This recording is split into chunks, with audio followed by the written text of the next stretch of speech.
कुन्देन्दु तुषारहार धवला या शुभ्रवस्त्रावृता या वीणावरदण्डमण्डितकरा या श्वेतपद्मासना या ब्रह्माच्युतशङ्कर प्रभृतिभिः देवैः सदा वन्दिता श्यामा पातु सरस्वती भगवती निःशेषजा। नमस्ते विद्यार्थी मित्रों। सामाजिक विज्ञान में आपणे अलग अलग एकमों अभ्यास कर्यो छे। एमां आपणे भारत वर्ष अने भारतवर्षनी भव्यता केवी हती, आ भारत ए विश्वनो गुरु हतो, एना इतिहास में घणा बधा उदाहरणों मळे छे। आ भारतनो कणकण ए शंकर हतो, एटले ज आपणे भारतने भारत नथी कहेता, भारत माता कहीए छीए। एटले ज कोई कविए कह्युं छे के नमन करे इस मातृभूमि को, नमन करे आकाश को, बलिदानों की पृष्ठभूमि पर निर्मित इस इतिहास को, निर्मित इस इतिहास को। पछी एने भारत छे ए भारतनी कल्पना, भारतना गुणगान गाता कह्युं छे कि भारत केवुं छे, भारतमां शुं छे। इस धरती का कण कण पावन, यह धरती अवतारों की है,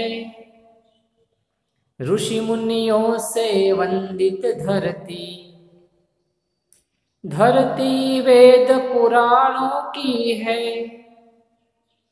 मौर्य गुप्त सम्राटों की यह, विक्रम के अभियानों की है, महावीर गौतम की धरती, धरती चैत्य विहारों की है।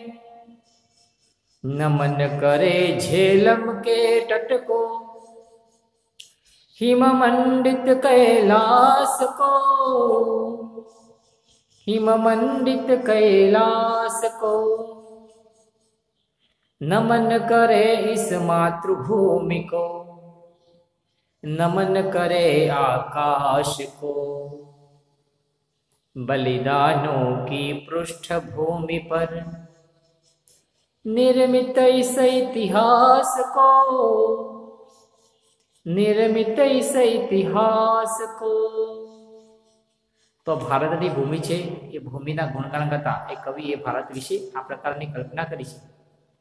तो आपणे सामाजिक विज्ञान में पण अलग अलग एकमोनो अभ्यास कर्यो। आना पहला मौर्य साम्राज्य केवुं हतुं एनो अभ्यास कर्यो, गौतम बुद्ध महावीर स्वामी एनो अभ्यास कर्यो आपणे।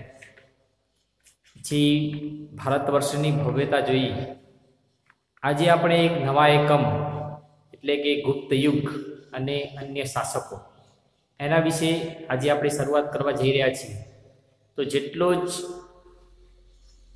सुवर्ण युग ए मौर्य साम्राज्यनो हतो, एटलो ज सुवर्ण युग ए गुप्त साम्राज्यनो पण रह्यो छे। गुप्त साम्राज्यनी अंदर पण एटला ज शक्तिशाળી महान राजाओ, शक्तिशाળી महान सम्राटो थई गया के आजे पण गुप्त युग ए सुवर्ण युग तरीके ओळखवामां आवे छे। आजे पण सुवर्ण युग ए गुप्त युगना आधारे ए नक्की थाय छे कि कया प्रकारनो युग ए समय रह्यो छे, कया प्रकारना राजाओ ए प्रकारे साम्राज्यनो विस्तार कर्यो हशे। तो चालो शुरुआत करिए पाठ नंबर 7 गुप्त युग अने अन्य शासको। तो ઈસુની 3જી સદીમાં મગધની પ્રભાવશાળી ગુપ્ત વંશની સત્તા સ્થપાઈ. તો ઈસુની 3જી સદી એમાં મગધ જે હતું એ મગધમાં એક પ્રભાવશાળી ગુપ્ત વંશ એની સત્તા અસ્તિત્વમાં આવી. એ સત્તાની સ્થાપના થઈ, સત્તા સ્થપાઈ. ગુપ્ત વંશે ભારતમાં રાજકીય એકતા, શાંતિ અને સુરક્ષા આપી. અને એવું કહેવાય છે કે ગુપ્ત વંશ એવો મહાન વંશ હતો જેણે ભારતની અંદર રાજકીય એકતા, શાંતિ અને સુરક્ષા એ ભારતને પ્રદાન કરી હતી. તેનાથી અપૂર્વ સમૃદ્ધિ આવી અને આના કારણે ભારતમાં એક અપાર સમૃદ્ધિ ભારતમાં આવી હતી.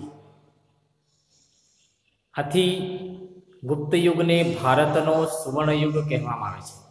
અને એટલે જ આ ગુપ્ત યુગ છે એ ભારતનો સુવર્ણ યુગ હતો એમ કહેવામાં આવે છે.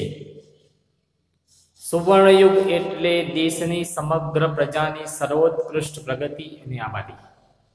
સુવર્ણ યુગ કેમ કહેવામાં આવે? કેવી રીતે સુવર્ણ યુગ કહીશું આપણે? તો સુવર્ણ યુગ એટલે દેશ જે છે એ દેશની સમગ્ર જે પ્રજા છે એ પ્રજાની બધી જ રીતે પ્રગતિ થઈ હોય, પ્રજાની આબાદી થઈ હોય.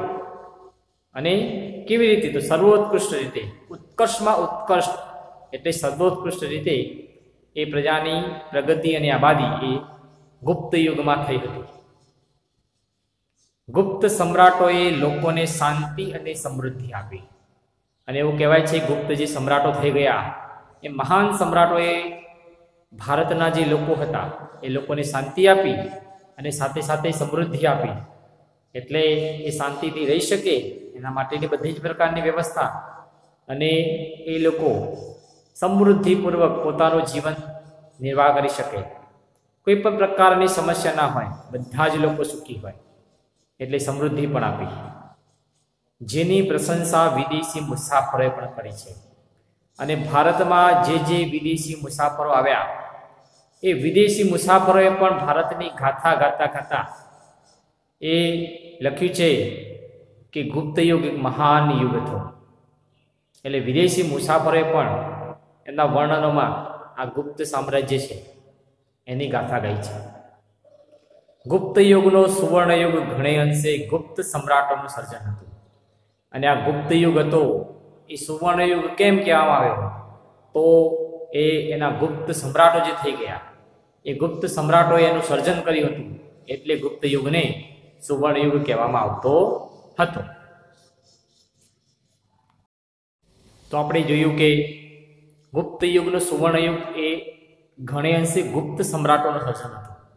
તો એવા કયા કે ગુપ્ત સમ્રાટો એ આ ગુપ્ત સામ્રાજ્યમાં થઈ ગયા એનો પરિચય આપણે હવે મેળવીશું. તો આ ગુપ્ત સામ્રાજ્યની અંદર કુલ મળીને જે સમ્રાટો થઈ ગયા એમાં સૌથી પહેલો હતો ચંદ્રગુપ્ત પહેલો. ચંદ્રગુપ્ત પહેલા પછી આવ્યો એનો પુત્ર સમ્રાટ સમુદ્રગુપ્ત. સમ્રાટ સમુદ્રગુપ્ત પછી સમ્રાટ ચંદ્રગુપ્ત બીજો, જેને વિક્રમાદિત્યના નામથી ઓળખવામાં આવતો હતો. એના પછી કુમારગુપ્ત પહેલો, પછી સ્કંદગુપ્ત. આ પ્રકારે અલગ અલગ પ્રકારના સમ્રાટો એ આ ગુપ્ત સામ્રાજ્યમાં એ થઈ ગયા. પછી સમ્રાટ હર્ષવર્ધન, પુલકેશી બીજો, આ પ્રકારના અન્ય રાજાઓ પણ એ ભારતમાં આવ્યા હતા ગુપ્ત સામ્રાજ્ય પછી. તો શરૂઆત કરીએ ગુપ્ત સામ્રાજ્યનો પહેલો જે રાજા છે નામ હતું ચંદ્રગુપ્ત પહેલો. એના જીવન વિશે આપણે જાણકારી મેળવીશું. મગધના સામ્રાજ્યમાં શ્રી ગુપ્ત વંશનો સ્થાપક હતો. મગધનું જે સામ્રાજ્ય, જે મૌર્ય વંશનો અંત થયો એના પછી શૃંગ વંશ આવ્યો. શૃંગ વંશના અંત પછી ગુપ્ત વંશ એનો ઉદય થયો. એમાં મગધનું જે સામ્રાજ્ય હતું એમાં શ્રીગુપ્ત એ ગુપ્ત વંશનો એ સ્થાપક રાજા હતો. તેના પુત્રનું નામ ઘટોત્કચ હતું અને એનો જે પુત્ર હતો એ પુત્રનું નામ હતું ઘટોત્કચ. ઘટોત્કચ ગુપ્ત યુગના અનુગામી રાજા તરીકે ચંદ્રગુપ્ત પ્રથમ ઈસવીસન 319 પાટલીપુત્રની ગાદી આવ્યો અને ઘટોત્કચ છે એના અનુગામી એટલે એના પુત્ર તરીકે ચંદ્રગુપ્ત પહેલો જે ઈસવીસન 319 પાટલીપુત્રની ગાદીએ એ આવ્યો. તેણે શક્તિશાળી લિચ્છવી જાતિની કન્યા કુમારદેવી સાથે લગ્ન કર્યા અને એ સમયે જે અલગ અલગ ગણરાજ્યો એ ગણરાજ્યોમાં લિચ્છવીઓનું ગણરાજ્ય હતું. તો આ લિચ્છવી જાતિની જે કન્યા હતી જેનું નામ હતું કુમારદેવી, આ કુમારદેવી સાથે એને લગ્ન કર્યા. લિચ્છવીઓના સહાયથી તેણે મગધના રાજ્યનો વિસ્તાર કર્યો અને લિચ્છવીઓની મદદ મેળવી અને લિચ્છવીઓની મદદ મેળવવાના કારણે એને મગધના સામ્રાજ્યનો વિસ્તાર એ કર્યો હતો. તેણે મગધની પાસેના પ્રયાગરાજ એટલે અલ્હાબાદ, સાકેત એટલે કે અયોધ્યા જીતી લઈ મગધનો વિસ્તાર કર્યો અને મગધની પાસે જે મોટા બે રાજ્યો હતા એમાં એક પ્રયાગરાજ એટલે અલ્હાબાદ અને સાકેત એટલે અયોધ્યા એને જીતી લીધું અને મગધનો વિસ્તાર કર્યો.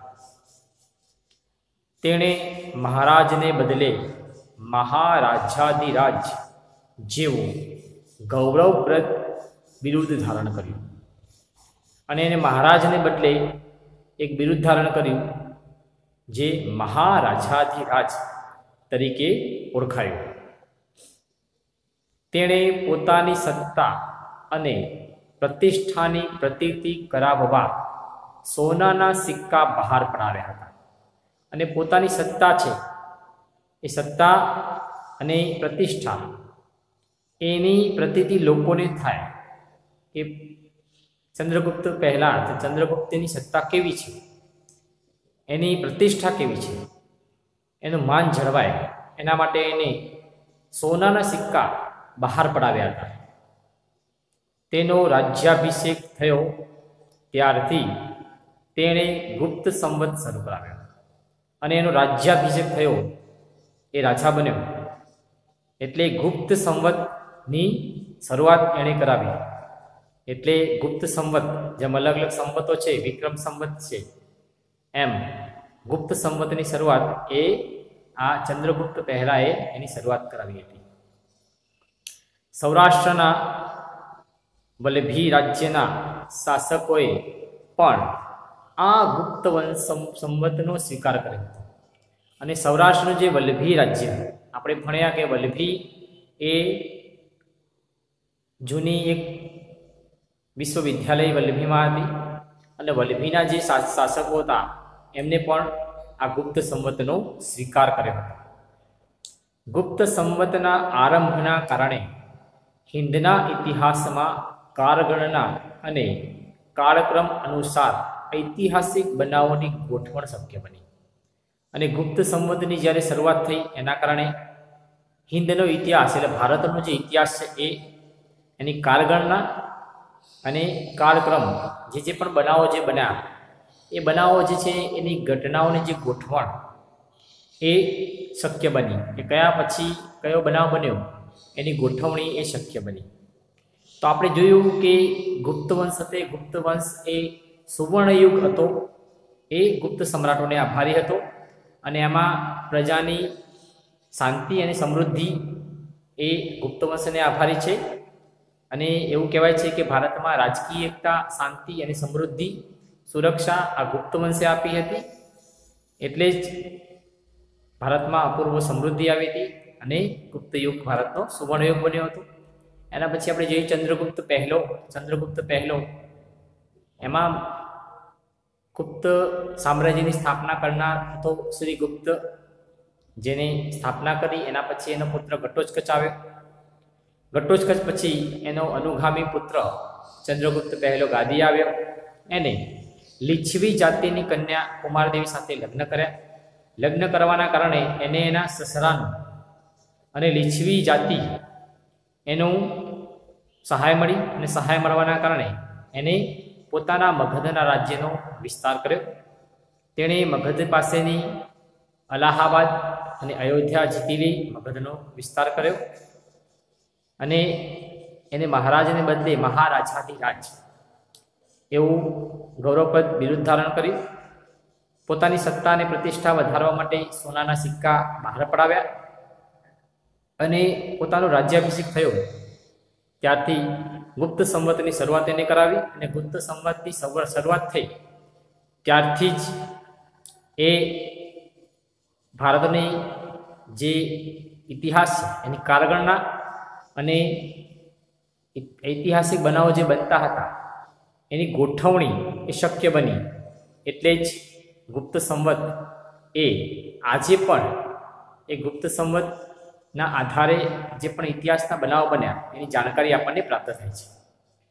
આના પછી પણ અનેક મહાન સમ્રાટો એ ગુપ્ત સામ્રાજ્યમાં થઈ ગયા. આપણે એક એક સમ્રાટોનો અભ્યાસ એ અલગ અલગ જે વિડીયો છે એમાં આપણે કરીશું.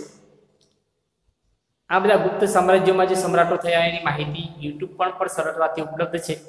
ઘરે બેસીને આપણે પણ એનો યુટ્યુબના માધ્યમથી એ અભ્યાસ કરીશું તો જે સમ્રાટો થઈ ગયા એની જીવનની જાણકારી એ આપણને મળતી રહેશે. તો આપણે ઘરે બેસીને પણ પુસ્તકમાંથી અભ્યાસ કરીએ. તો આજે આપણે પાઠની શરૂઆત કરીશું. આગળ પણ એક એક સમ્રાટો વિશે વધુ માહિતી આપણે મેળવતા રહીશું. નમસ્કાર.